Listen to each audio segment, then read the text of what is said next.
नमस्कार। संसार प्रकृत सत्य यही स्थान प्रकाश करा जाउअछि, जहाँ स्पष्ट और वास्तविकता ताहा ही आंभर दिव्य वाक्य माध्यम आपण माने ज्ञात होउछंती एवं संसार सत्यता को आपण माने पूर्ण भाव रे ज्ञात होउछंती। ए संसार बहु सत्यता लुचि रही अछि। समस्त सत्यता ए संसार को आगमन करी नाही। आम्भे माने जो सत्यता संबंध रे ज्ञात अछंती ताहा मध्य बहु स्वल्प, कारण सत्यता एक विराट रूप एवं से विराट रूपरू आम्भे किंचित मात्र ज्ञात होई अछंती। जुग धर्मर नियम अनुଯାयी आम्भे माने प्रकृत सत्य को मध्य चिन्हिबा को बा ग्रहण करिबा को प्रस्तुत हेउना।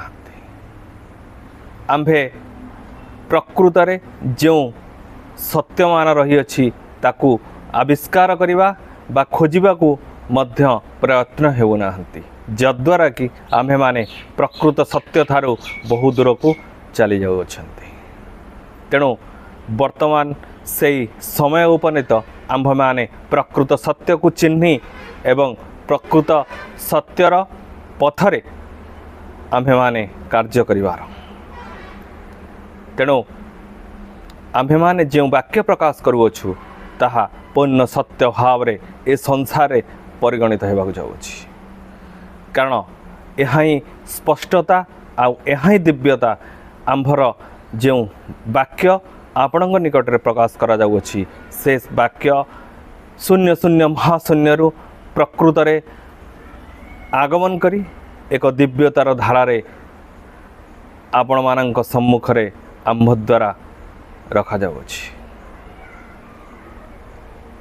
से दिव्यतार धारा एवं ए संसार स्पष्टता को नहीं ए दिव्य वार्ता आपण मानकर दैनंदिन जीवन रे एक निश्चित सत्य दर्शन कराई पारिबो, यह मोर आशा और विश्वास।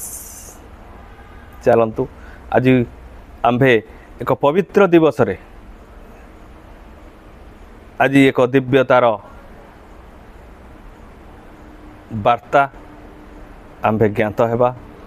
बहु विस्मय कर वाक्य जे आम्भे जेतबेले ज्ञात हेलु जे महाप्रभु श्री कृष्ण वासुदेव आम्भको ज्ञात कराइथिले जे ए संसार बहु सत्यता श्री अच्युतानंद दास कर पीठ बा नेमाल जहाँ कटक सन्निकट रही अछि सेठारे रही अछि। आमे माने मध्य सेठाकू जाई जो सत्यता रही अछि ता संबंध रे आम्भे किछि आपन को जणाई मध्य थिलु एवं जो सत्यता को सेठारे आम्भे आविष्कार करिथिलु से संबंध रे मध्य आपण मानकू किंचित सूचना मध्य प्रदान करा जाई अछि। अद्य स्नान पूर्णमी दिवस, ए महान दिवस रे से महान पुरुष श्री अच्युतानंद दास कर महाप्रणय दिवस। अन्य एक विस्मयकर तथ्य आम्भ सामना को आज जेतबेले आमे पंजिका जेतबेले आमे दर्शन करूथुलु सेतबेले आमे देखिबा को पाइलु एक विस्मयकर स्थिति। कारण आमे आगुरु जेतबेले महापुरुष श्री अच्युतानंद बाबा श्री अक्षयଙ୍କ पाखକୁ आसी जो दिव्य वार्ता प्रदान करुथुले से समय मध्ये आमे उपस्थित थिलु। एक समय रे तो से समय रे से एक वाक्य प्रकाश करथिले जे आम्भर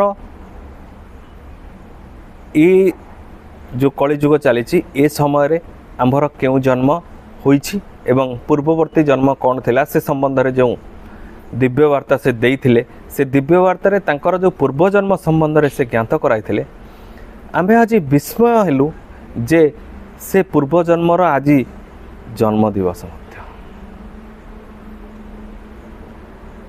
तो ये महापुरुष बा श्री अच्युतानंद दास आज महाप्रणय दिवस एवं से महापुरुष जे कि तांकर पूर्वजन्म थिले तांकर आज जन्म दिवस।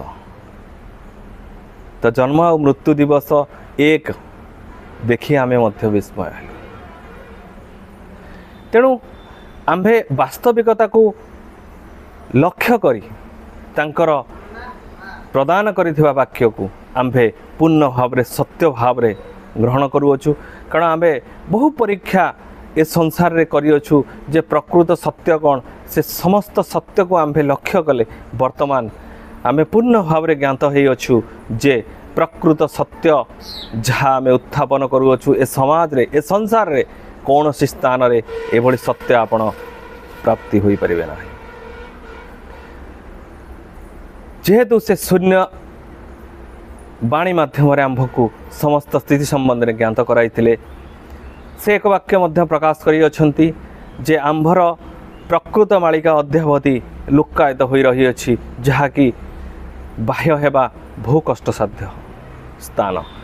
से जो स्थान से आम्भको निरूपण करी दर्शन कराइथिले से स्थान मध्य से गुप्त मालिका बाह्य हेबा बहु कष्ट सेठारे ही प्रभु श्री कृष्णंकर से जो शुभ शंखटी मध्य रही अछि। तो से सब स्थान संबंध में आमको ज्ञात कराइथिले आमे मध्य से स्थान को जाइथिलु एवं से स्थान आमे दर्शन करियछु।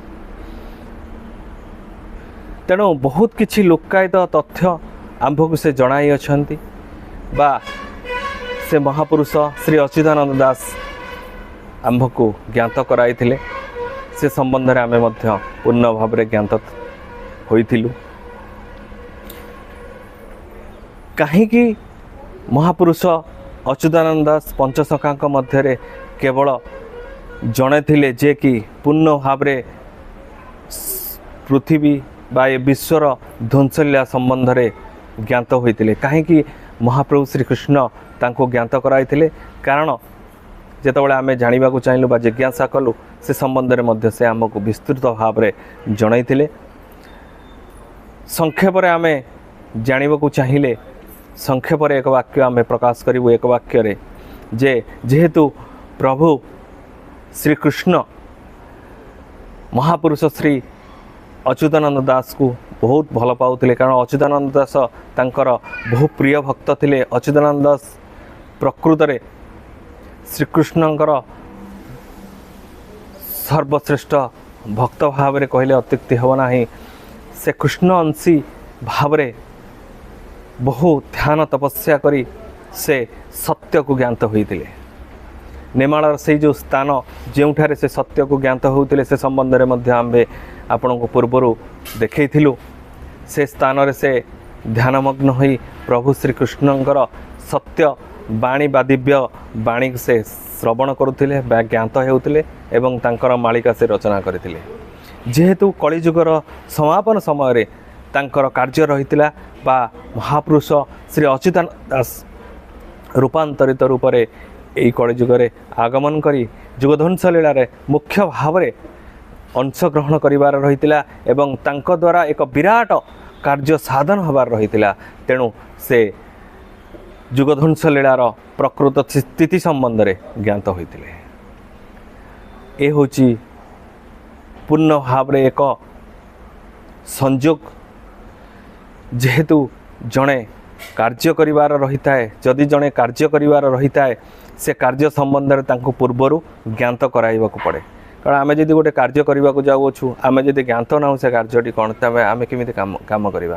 तेणु काम करने पूर्व आम निश्चित भाव में से काम जो करने को जाऊँ से संबंध में आम जी आम काम कराती आम पचारिक बुझती। ठीक से ही बड़ी महापुरुष अच्युतानंद दास जेहेतु तांको कार्य करिवार रही तेणु से महाप्रभु श्रीकृष्ण को पूर्ण भाव में जिज्ञासा करी ज्ञात होइतिले जे जुगध्वंस लीला किपरि भाव में अग्रसर करिवो।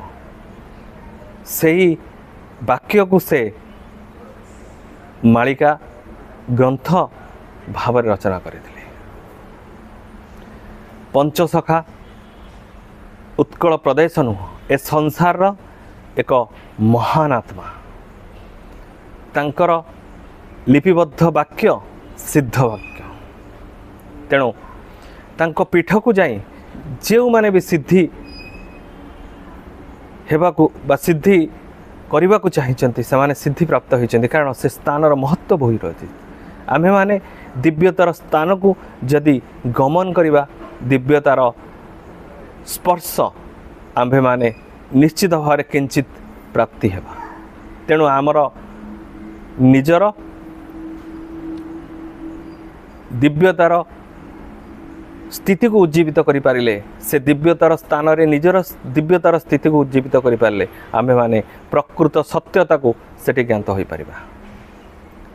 तेणु मन को पूर्ण भाव में स्थिरता करी जदि दिव्यतार स्थिति रे से स्थान रे दिव्यतार आम शरीर रही दिव्यतार स्थिति को उज्जीवित करि परिबा निश्चित भाव में आमे ज्ञात होई परिबा प्रकृत सत्य कौन थिला।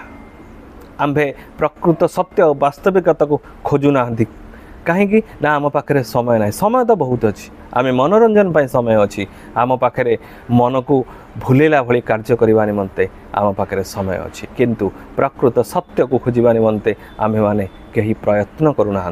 जदि प्रयत्न करते निश्चित भाव में आम सत्य को आविष्कार करि पारंते।